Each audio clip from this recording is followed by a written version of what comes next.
Hello, everyone, and welcome. Hello, everyone, and welcome back to uh, where we're going to review Top Chef this week. A little out of practice, took last week off, but here we are. We're out and chatting. So we're going to cover two episodes this week. We're going to cover episodes 3 and 4. We're going to cover the one I skipped last week, and then we're going to cover this week's episode. So we'll start. We'll do them in chronological order. So we'll start last week with last week's episode called "Take It Cheesy." The guest judge last week was Carla Hall, who is a Top Chef alum. You may know her from The Chew. She's also on Food Network. She does some judging for baking shows. You know her. She's a big personality, very fun, quite enjoyable to watch. Everybody kind of loves her. So she's the guest judge for last week. So on the quick fire for last week, they had 30 minutes to create a dish using Door County cherries. They were highlighting Door County last week. And they had to pick company ingredients, and they had a little kind of house or little dollhouse, and then they opened the little doors for the Door County, and then they pulled out random crap out of there, and they had to pair with them. Some of them went good, some of them went bad. That's the challenge, is to put it together and make it kind of work. The winner last week for that was Rosca. You're going to hear me say her name a couple of times this week. Spoilers. But she won that quick fire challenge, did a good job, and got some cash out, I believe $5,000. Moving on to the elimination challenge there. Then, obviously, they were going to highlight cheese, since the title of the episode is Take It Cheesy. They were highlighting cheeses. They each got an individual cheese. There were 13 cheeses to pick from or to be chosen, and they randomly assigned them for each of the chefs. It was an outdoor challenge, which is always interesting. Then you're battling the elements. You got the wind and the sun and the bugs and everything. I think this was the episode they had a lot of. Yeah, this was the episode they had a lot of bees. They were fighting the bees the whole time. They had to feed 100 folks there. The guests came by, voted. They got to pick the winner, and then the judges picked the person who was eliminated. This is where they jokingly said that this became the croquette challenge, just because all of them made some type of filled croquette with their, not all of them, but a lot of them made a filled croquette with their cheese inside. They were actually surprised that more of them didn't make a mac and cheese. That was kind of the natural thing. And then Kristen in an after show had mentioned that they were probably all thinking along the same lines of mac and cheese is the natural thing. So I want to think out of the box. So I'm going to do the croquette. Unfortunately, then it became everybody started doing them. But there was some that didn't do them. The folks that didn't actually do the croquettes were actually the ones that kind of ended up towards the top. All the croquette people were kind of in the middle, actually, to be quite honest. And then there was a couple of bad ones at the bottom. But that was basically kind of how it shook out with those. The winner was Michelle, our girl from Chicago, who's the barbecue pit master. She had a coconut curry collard green saag. That's an Indian type dish. I have never personally had it. I've seen it made on videos a couple of times. It looks good. It might be something I want to try later. I'm typically not an Indian food guy. I don't like Indian food. That's probably why I haven't pulled the trigger on that. My wife really likes it. So maybe I'll make some of that for her, but it's not something that I would typically make just because I typically don't like Indian food. But that's what she pulled out, and that got her the win. The loser last week was Kenny, who put gorgonzola into a crab ragoon. And come on, man, you got to do better than that. That was not a good choice. You could have done anything better than that. Our guy Manny, he also just tried to make something weird with like cheese curds, and they were like, dude, this isn't what we were looking for. I don't even think he transformed it. I think he just threw some cheese curds on top of something that he made. Probably in a lot of other years and a lot of other weeks, he probably would have went home, but that gorgonzola crab ragoon was just not good. So Kenny got sent packing. He got sent packing over to Last Chance Kitchen. Once he was there, then he had to face off against Sue. Him and Sue had 20 minutes to make something out of Limburger cheese, which we all know is the extra stinky stuff. So they competed, they put their stuff together. I don't really remember too much about this Last Chance Kitchen. I'm kind of going off of what Wikipedia told me for this.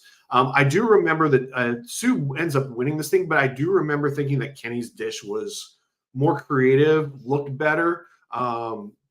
Really kind of makes me think that the fix is kind of in for Sue. You don't bring in a guy to kind of have a backdoor path into the competition and then not put him in the competition. It really is smelling like, they would have the eliminated chef is going to have to really kind of blow Tom away in order to get into this competition, because they are booking to put Sue back into that competition as the 16th contestant.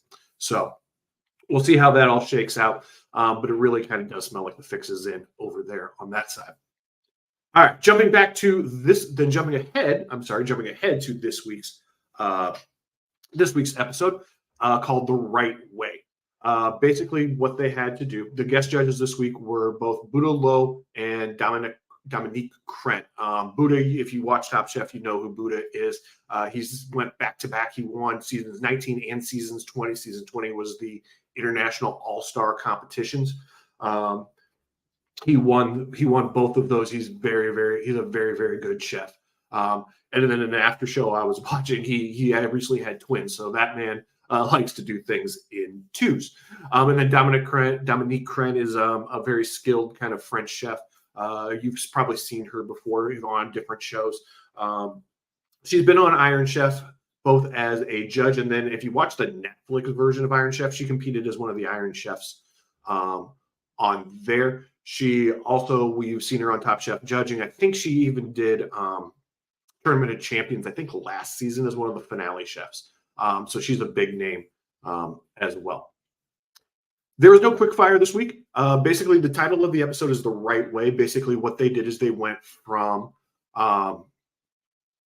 they drove down to Madison from Milwaukee to Madison. They drove from Milwaukee to Madison, drove down there, and on the way, they stopped at the Frank Lloyd Wright house to get inspiration in there. And the challenge this week was duality, because the way that Frank Lloyd Wright used Tom called compression and release. Basically, what some rooms will have like really low ceilings and they're kind of cramped, and then they open up into bigger rooms with really tall ceilings. And so they wanted that kind of up and down kind of variable in and out with those. So that was the challenge. And then it became a team challenge. So they all had to pair off as well. It was kind of weird. It was very awkward. They all just kind of stood around kind of staring at one another. Usually they either have they have friends and you kind of link up right away. They're like, these are the people that they want, especially since they could pick their own teams, or they're people that they kind of avoid. And then there's usually kind of just the two people that get left over. This was very much like, I guess I'm standing next to you. I guess I'll take you type thing. I don't know. They were at, this is already their fourth challenge. They should know kind of each other by now. But we'll talk about that when we talk about the folks who get eliminated, how they were so just not together. They were really kind of an odd choice to be kind of put together. So with that, though, when it comes to team challenges, you'll hear me say this a couple of times too, but communication is key. You have to communicate. And, working at your own job, you have to be able to communicate with the other folks who do your job, your boss, anybody else who you kind of touch base with. And when you don't communicate, those things break down. And we saw that definitely this week, especially in our eliminated team. They did not talk. They did not, they talked, but they weren't like communicating. They weren't open and honest, I don't think. And it ended up being a problem. And we see this kind of at the end that they just were not ready to serve anything with those things. But when you do have a cohesive team and you're used to working with somebody, or maybe not used to working with somebody, but you're open and you're communicating, that does make a world of difference. We saw that very much this week. There was very much a high and a low. When it comes time for judges table, usually they'll bring out kind of the top three for the top and the bottom three for the bottom. And they do them kind of in threes. This week, they skipped all of that. They just went straight to the two teams. They were the top and the bottom, and they kind of threw everybody else kind of in the middle with those, because the winning team was kind of just head and shoulders above everybody else. That ended up being Rasika and Danny. They cooked very similar type of food, I think, to start with. And so what they did Their plate was called things that look very similar but are very different from one another. The plates looked similar except they were different colors, but they tasted very different from one another. Rastika ends up taking the overall win because her rasam, which again, I don't do Indian food, so I'm not familiar with a lot of this stuff, but they said that was the thing that kind of set her apart. Wikipedia calls that a South Indian soup. They kept talking about it as a sauce. So she must have thickened it up a little bit more and made it more as kind of a sauce. But in the interview during the show, she talked about how proud she was that was her grandmother's recipe and how she was excited that they kind of understood it and they were very and they liked it, enjoyed it. And she was very kind of proud of that as she should be. Our losers were Alicia and Kalina. They got kind of paired together kind of weirdly. It was one of those things of why would you even kind of work together? It was revealed, I guess, even I was reading something, I don't remember where, but they had never even not only did they hadn't really even talked or did anything kind of similarly, they had never even their stations were never even next to each other. So they were complete strangers coming into this, which is a weird thing to do. Usually you want to either try and find somebody that you're friends with, or you want to try and find somebody who you are compatible with culinarily. And these two ladies were not. Sometimes you see that just kind of, if there's already kind of alliances, if they do team challenges later on in the season, sometimes there's alliances formed. And, then kind of the two people that are kind of left over kind of get put together and it's kind of an awkward situation. But this was kind of awkward right from the get-go. They didn't communicate very well. Even in the store when they were picking groceries, they were kind of all over the place. They wanted to do stuff that was, it just didn't work together.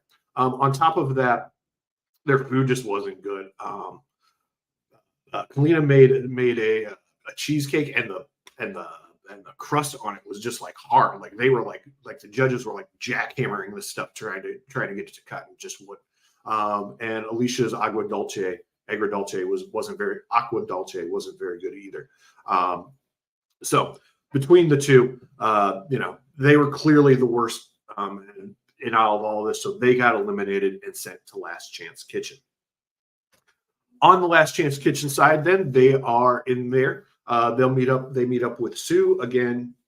They're kind of like, who is this dude? Tom goes through, explains who he is, why he's here, blah, blah, blah, blah, blah, blah. Their challenge this week then was to make a dish inspired by the plate, vessel, dish, whatever you want to call it, the serving format, inspired by that, which is weird. I mean, I get that they're looking to stoke some creativity and get some other ideas, but it was just kind of dumb, frankly. So Alicia ends up picking a scallop-shaped dish, and her thought immediately is, I'm going to make some type of scallop dish. She goes, when they start the timer, she runs to the fridge, only to discover they don't have any scallops, and now her whole thing's kind of blacked out. She has to do a shrimp, and then she ends up doing that agua dulce all over again. It ends up not being good. Spoilers, she's the one who gets booted off this week just because it isn't good. Kalina picks a 3 kind of portion bowl, I guess you would call it. They're kind of like 3 bowls kind of linked together. She does a trio of beef. And like Alicia says kind of in the commentary as they're going through there, usually doing duos or trios is kind of the kiss of death in Top Chef, is you don't want them judging you on multiple things. You want them judging you on one thing, because if you screw up one thing and 2 of them are good, they're going to get you for the one thing. So you want to make sure that you're focused. It worked out for this time. I don't know. They didn't rank them. So I don't know if she ended up first or second, but it worked out for her this time. And then Sue made this thing. He had something with a lid that came off. So he used the lid kind of as a plate. And so he kind of had these 2 pieces to it. Again, kiss of death, usually not supposed to do 2 things, but that was kind of the game that was played here. He also did kind of a savory strawberry sauce. I would have to rewatch the episode to see what he did with those. But Tom was like, yeah, that's not sweet at all. So it was kind of weird. But again, they didn't really kind of have a winner. They just had an elimination in there. So that was kind of the way that those went this week. Overall, pretty good episodes for both of those. I never like team challenges. They're always weird. I'd rather kind of see people kind of go one on one, but that's just me. I would rather have a head to head than a team, but that's me. Uh, I forget what the I didn't want I forget what the preview was for next week, but obviously they will be back next week with another challenge. I will hopefully be back next week as well. We'll see kind of where we are in terms of time and mental health state and those types of things. And maybe even luckily, I might have landed a job by then, hopefully. But we'll see. Other than that, thanks everyone for watching today. Make sure that you have liked and subscribed. Make sure you especially subscribe to the YouTube channel here at For Frequency's Sake. Looking to build the subscriber base there. You can always follow me. Obviously, you can follow me on Facebook. I'm on Threads as well. Until next time, I will see you guys. Have yourselves a lovely weekend.